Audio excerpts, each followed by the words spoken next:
Alright, Master Mason notes, marshmallows and mallow cups. Well, we're doing it up today. We're still running the same order, but as you can see, I've cleaned things up a little bit. And I want to be a little bit of the Fed Inquisitioner here for the Warhammer board as it was. So just right what we have right here, we have some of the very top end of the learning curve. Things like Hunter's Prize, condensing megabytes. We have the very top end as far as how many things in terms of operations of the perception are really Murphy'd out as far as the jump rule or the jump law there. While making your time dilation notes or cut coefficients. See, as a kid, you just want them to be able to run it. That's that human services, that's that healthcare, to make sure that it's all good and safe. You want to make sure that that's all tied away. They can work the operation, and that'll give you another step. Now, for me, again, I should be able to do this, but even first day, Big Monster, I watered her up once. Not the end of the world, and I know I'm going to make that back, but that's not something you'll understand as far as the psychology if that happens to you when you're there. But generally, where you start, this is Sam's spot, what she's doing over there. And you want to make that evaluation of somebody, usually in passing or something like that, that is to the statement of, there's really not a difference between thermaling and sawyering. Everything that you have to know that goes into thermaling of extra steps. First, when in doubt, burn it out. You don't know, burn everything. We'll set the time scales back if that's no longer appropriate, or somebody will. But then there's also the features of, you'll get something like this in there. That's a pretty good rock, actually. You'll get something like this in there, and you'll have to know, that's the measurement. And cutting sheets like that, this all get cut down and put into a different pallet at that size, right at that line. But if it was shreds or something, and we were ripping this on the table saw, that goes pretty different. So you would know as long as there's at least 12 inches here, out to that crack, there's a 1x1, somebody can make that and throw it on a pallet setup for you.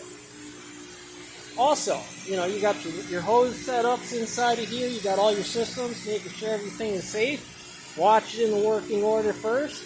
Make sure everything's going to be copacetic with the lines. You change that operation. Make sure that you specialize that system in there.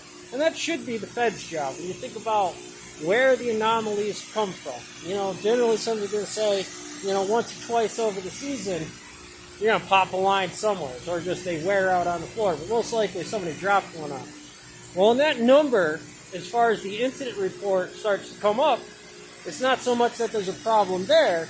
Like what I tried to do as a Master Mason is really when I'm in here. At home it's a different animal, but if you're pushing, then I'm pushing because I missed something. I missed something in a training process or to make it easy, and that's why you shouldn't really,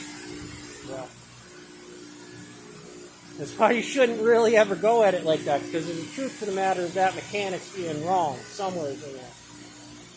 But we got the cuts, like I said, that's your jack line, your operational setups, your mechanics. You won't really know until you run into one of those problems. And then you should find something else to do in the task, or the management Fed comes in and makes that arrangement for you so now an additional process that can come in. And you might be able to slide that additional process in several different places if you wanted to. For me, I do finishing. Saw it needs to be re-skewed. Got to put a shim in it or something. I'm checking every 3 cuts or something like that. That's the way it should be. And if it's right, you won't have a problem. But that'll also go to the edges, redoing faces, flipping them over, making sure that you're doing a good job. Today was a Big Monster. I had to go back through what I had done, my recut pallets. This is also a recut in full color. I got to get another full color palette. But really, I'm only dealing with those 2 sizes, so I had to go back through everything in about 10-15 minutes and make sure I had an accurate count to then basically give myself a new order of what I have left off and what I have left to do. Of course, getting pallets, finding material, dumping dumpsters, and I think this is about it, besides what I'll have to do to tag and band those later. but I have to get them checked first. I want to make sure. I've been kind of out of it for a while. Let somebody pass over it and see what it's about. Catch you on the next one.